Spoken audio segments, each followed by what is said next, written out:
तो चौधरी साहब 5 वोट्स दे रहे थे अपोजिशन को, उनको 172 की ज़रूरत थी वहाँ, उनके पास ऑलरेडी 162 थे जी, ठीक। और चौधरी साहब 5 दे रहे थे और MQM 7 के साथ अभी ये 12 अगर उनको मिल जाते तो उन्हें फिर किसी PTI के किसी बंदे की क्रॉस करने की जरूरत नहीं थी, ठीक। हाँ। तो अब हुआ ये कि इमरान खान ने 5 तो ये तोड़ लिए, 5 तोड़ लिए। नहीं, मेरा मतलब है मैं अभी कह रहा हूँ ना कि माने ना आर्ग्यूमेंट के लिए चले गए जी, ठीक। तो ये तो लॉस हो गया ऑपोजिशन को। अब रह गए MQM के साथ जी।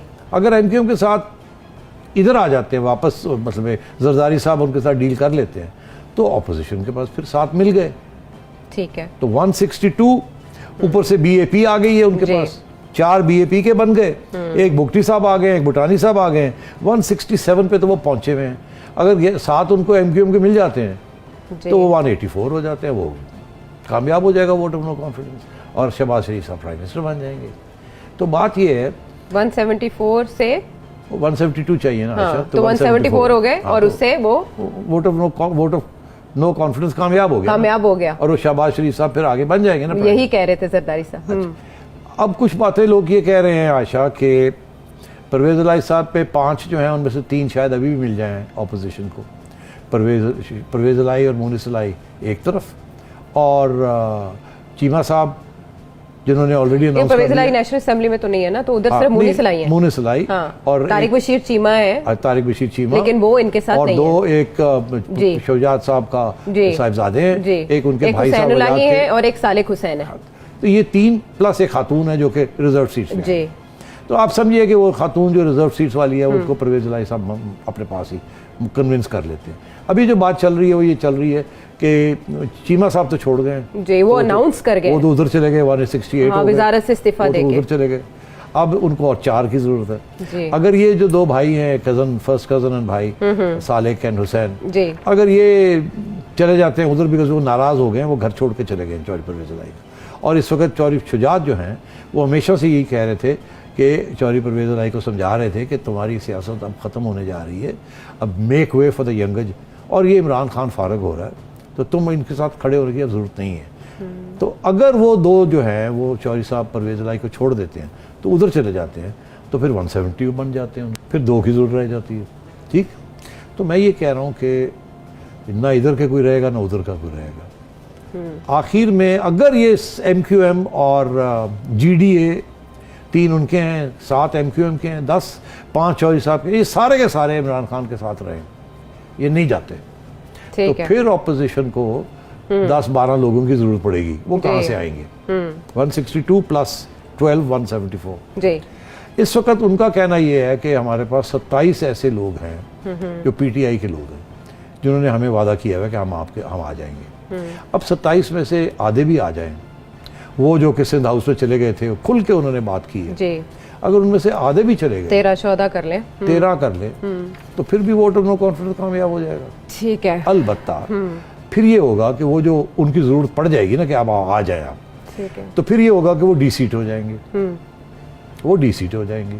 ऑपोजिशन उनको कह सकती है फिक्र ही कोई नहीं, आप D-सीट हो रहे हैं, नो प्रॉब्लम, आपका वोट तो काउंट होगा, जो कि मेरा ख्याल है जो सुप्रीम कोर्ट का फैसला आएगा वो यही आएगा कि वोट काउंट होगा, D-सीट हो जाएंगे, डिस्क्वालीफाई नहीं होंगे, मेरा ख्याल है। और अगर ऑपोजिशन गवर्नमेंट चाहती है कि डिस्क्वालिफिकेशन हो फॉर 5 ईयर्स और 10 ईयर्स और लाइफ, तो उसके लिए तो कानून को तब्दील करें, मेरा ये ख्याल है कि इस कदम का फैसला आएगा, ठीक है। तो वो जब D-सीट हो जाएंगे तो वो अगली इलेक्शन तो वैसे ही जल्दी आ रही है, उनको तो पहले ही वादा किया हुआ कि आपको सीटें नून लीग की मिलेंगी या पीपल्स पार्टी की मिलेंगी या आपके खिलाफ अपने कैंडिडेट्स नहीं खड़े करेंगे, तो वो तो कोई इशू नहीं है, वो रिजाइन कर दें जी। रिजाइन करने के साथ उनके वोट्स गिर जाते हैं या क्रॉसओवर कर ले, इनके वोट्स बढ़ जाते हैं, ठीक है, ऑपोजिशन के। तो मैं ये समझता हूँ किसी सूरत में भी vote of no confidence fail नहीं होगा। अगर vote of no confidence fail नहीं होता इस्लामाबाद में जी, तो उसके बाद आप समझें कि चौधरी परवेज इलाही बन गए चीफ मिनिस्टर पंजाब में, हाँ, आप समझें कि परवेज शहबाज शरीफ साहब वज़ीर आज़म बन गए, ठीक है। तो फिर क्या होगा? आपका ख्याल है परवेज इलाही साहब 10 दिन काट सकेंगे फेडरल गवर्नमेंट जो वसाइल फेडरल गवर्नमेंट के पास होते हैं, मिनिस्ट्रीज के, गवर्नरशिप्स के, फलाने के, ढिंगड़े के, आपका क्या ख्याल है? ये MQM जो है ये इमरान खान से गवर्नरशिप लेगी और उधर शहबाज शरीफ प्राइम मिनिस्टर बन जाएगा। शहबाज शरीफ से पहले तो प्रेसिडेंट पाकिस्तान को निकालना है, उसके बाद उन्होंने गवर्नरशिप्स जो जो इधर उधर हुई हैं उनको निकाल देना है। तो ये जाएंगे कहाँ? जिसके पास फेडरल गवर्नमेंट होती है ना, वो बड़ी तगड़ी होती है। परवेज़ इलाही 10 दिन नहीं काट सकेगा पंजाब के अंदर, MQM 10 दिन नहीं काट सकेगी गवर्नरशिप लेके सिंध की, अगर फेडरल गवर्नमेंट और सिंध की गवर्नमेंट उसके खिलाफ है। और सिंध की गवर्नमेंट जरदारी साहब और फेडरल गवर्नमेंट शहबाज शरीफ साहब दोनों मिल गए हैं ना, MQM के लिए कोई रास्ता है, उनको भी फेडरल गवर्नमेंट और सिंध गवर्नमेंट के साथ चलना पड़ेगा। और परवेज़ इलाही साहब 10 दिन नहीं गुजारेंगे, ये जहांगीर तरीन ग्रुप और ये फलाना, all Shehbaz Sharif has to do is say to Jahangir Tareen group, अपना बंदा लाए जी, उसको लाए, निकाले इनको। अच्छा, वो गए चौधरी साहब, वो गए, छिक्का आउट ऑफ द ग्राउंड। तो बात ये है, ये बातें अगर हम डिस्कस कर रहे हैं इस तरीके के साथ, तो यकीनी तौर पे चौधरी साहब को भी पता है। YouTube पर गूगली न्यूज देखने के लिए youtube.com की सर्च बार में गूगली न्यूज TV टाइप करें। गूगली न्यूज के पेज पर सुर्ख रंग के सब्सक्रिप्शन वाले बटन पर क्लिक करना ना भूलिए। YouTube पेज पर अपलोड होने वाली वीडियोस से बाखबर रहने के लिए बेल आइकन पर क्लिक कीजिए। आपको हर नई वीडियो के बारे में नोटिफिकेशन मौसूल हो जाएगा।